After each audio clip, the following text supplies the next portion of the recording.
Hai guys, welcome back to my channel. Thank you sebab kamu sudah klik video ini. Terima kasih sebab kamu sudah subscribe dan kamu sudah menonton video-video sebelum ini. Semoga pintu rezeki dibukakan seluas-luasnya untuk kita semua dan semoga kamu semua sehat sentiasa.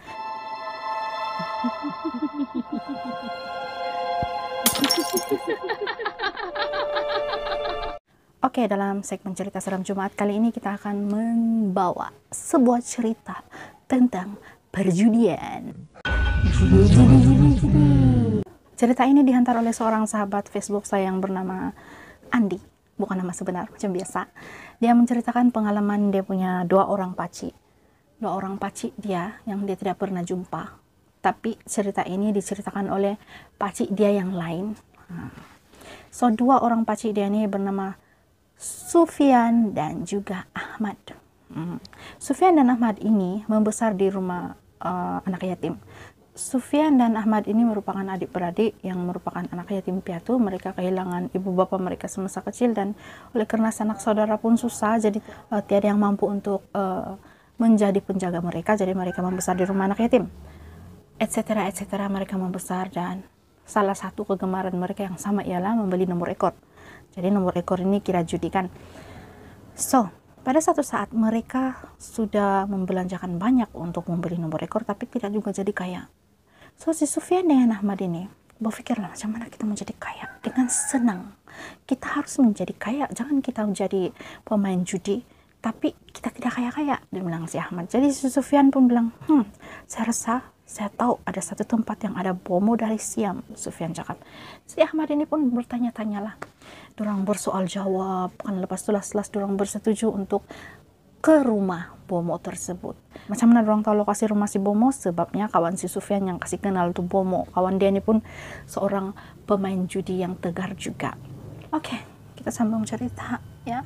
Walaupun dunia ini sangat bising.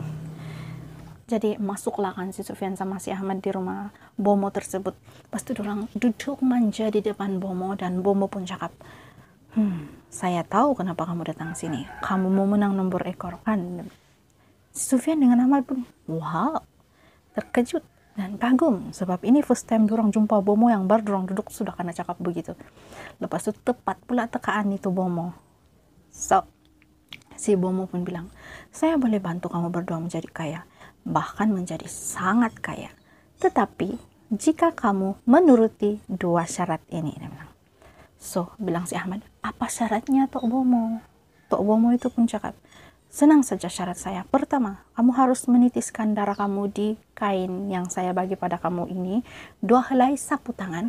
1 untuk si Ahmad, 1 untuk si Sufyan. So, tanpa ragu-ragu lagi, dorang pun setujulah dengan syarat itu. Kami setuju. Lagipun setitik darah saja pun, kan, dia bilang si Ahmad. Si Sufyan pun mengangguk. Walaupun sebenarnya si Sufyan ini ada rasa macam was-was juga. Sebab darah kan. Jadi dia seumpama perjanjian darah itu sangat. Syarat yang kedua apa dia Tok? Dia bilang si Sufyan, dia tanya si Tok Bomo. Tok Bomo cakap, syarat yang kedua sangat penting. Ini sangat bahaya kalau kamu tidak turuti. Karena boleh membahayakan kamu dan juga kamu punya ahli keluarga terdekat. Dia bilang si Tok Bomo. Terus si Sufyan bilang, oh, saya tidak payah risau sebab saya anak yatim piatu. Saya tidak ada adik-beradik lain. Saya hanya ada Ahmad. Dia cakap. Si Ahmad pun rasa, ini tidak juga apa-apa sebab kami hanya 2 orang saja adik-beradik, kami tidak ada orang tua. Kami punya keluarga jauh pun semua berada di kampung dan tiada di sini bandar, dia bilang. By the way, dorang tinggal di bandar sudah, tapi di bandar pun kamu tahulah ada lokasi-lokasi pasti ada bom-bom. Syarat yang kedua ialah mereka harus bertemu dengan Tok Bomo 24 jam selepas dorang menang besar dalam pembelian nomor ekor. Ingat, syarat pertama titiskan darah, syarat kedua mesti datang balik jumpa bomo selepas menang. So si Ahmad bilang, Tok Bomo ini syarat kedua itu mesti sebab dia meminta duit gaji sebab kasih menang kami, dia bilang. Si bomo pun bagi dorang kain, seorang satu kain putih macam secebis saja begitu. Lepas tu dia bagi jarum pada setiap seorang Ahmad dan Sufyan dan dorang pun cucuk jari dorang, taruh darah di kain putih itu kan. Terus itu bomo lipat tuh kain putih dorang. Lepas tu dia baca-baca, terus dia bilang, terus dia bagi dorang, tepat pukul 12 malam kamu baru buka ini kain di ruang yang gelap dan kamu hanya bercahayakan lilin untuk melihat apa yang tertera pada kain ini nanti, dia bilang si bomo. tapi awas jangan buka sebelum pukul 12 malam, dia cakap. So Ahmad dengan Sufyan ini pun pulanglah dengan rasa gembira kan, yang lebih epic dia kan. Ini Bomo tidak minta duit. Bomo tidak minta duit, pelik kah tidak pelik. Saya ingat-ingat sepanjang saya berada di dunia horor-horor nih kan, perhikmatan macam ini tidak pernah gratis, tidak pernah percuma guys. Pukul 12 pun tiba, si Ahmad cek nomor di bilik dia, si Sufyan pun cek nomor di bilik dia. Orang buka, ada nomor ekor di dalam. Jadi besok dia, dorang dua-dua pun pagi esoknya, dorang dua-dua pergi beli tuh nomor. Tidak sabar-sabar kan, mau sampai pukul 7:30 malam dikatakan bahwa nomor ekor akan keluar secara premier, dia punya keputusan. Kamu yang tahu beli nomor lain yang tahu ini peraturan, saya tidak berapa pasti, tapi dalam cerita itu si Andi cakap pukul 7:30 malam. Jadi saya pun ya pukul 7:30 malam keluar keputusan nomor ekor keluar, dan guess what, diorang menang.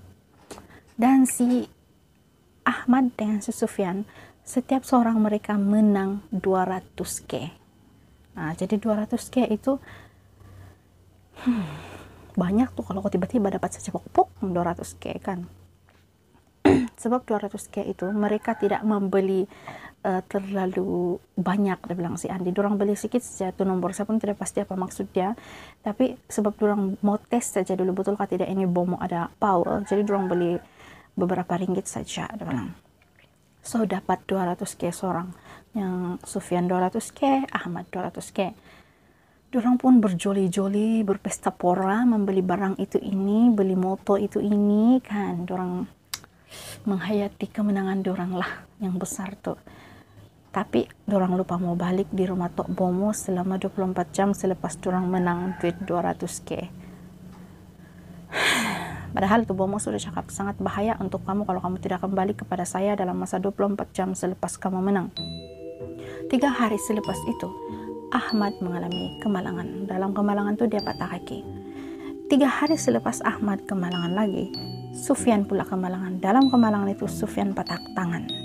Nah, persamaan dari kedua-dua cerita mereka ialah dua-duanya sebelum kemalangan melihat satu lembaga hitam tinggi dan memandang tepat ke arah mereka, sehingga mereka hilang fokus dalam pemanduan dan kemalangan.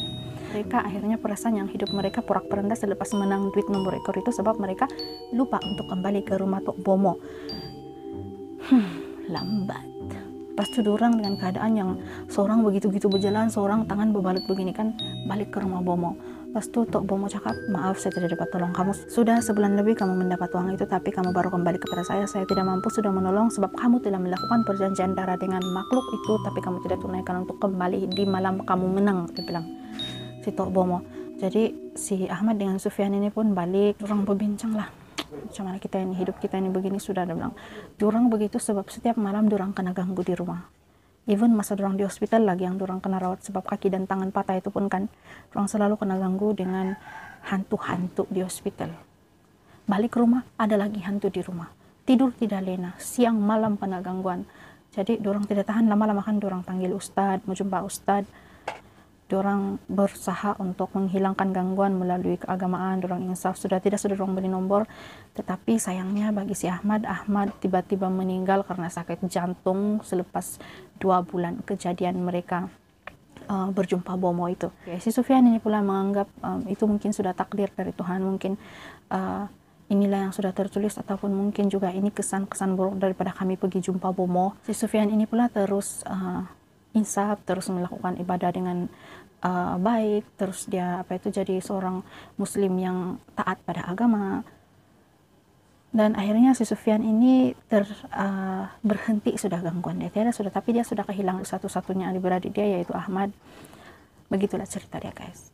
Bagi saya kan, kalau kita mau kaya sebenarnya banyak cara. Pernah juga saya nampak orang-orang kaya, dia cakap duit jangan simpan tapi labur. Adakah membeli nomor ekor pun pelaburan? Dapat gurau saja. Oke guys, itu saja cerita seram Jumat kita kali ini. Saya rasa seram dia ada pada perjanjian dengan jin atau iblis, itu selalu dan pasti akan ada musibah. So kita elakkan daripada terlalu taksub mau jadi kaya sampai sanggup buat perjanjian darah. Ya, that's it for today guys. Thank you Andi sebab sudah bercerita kepada saya. Thank you for watching you guys. Stay safe, stay healthy, dan tetap semangat melalui hari-hari yang akan datang. Kalau kamu ada cerita, please send pada saya di Facebook saya di Lorinda JS ataupun di Facebook page saya Lorinda Official. Thank you guys for watching. See you on the next video. Bye.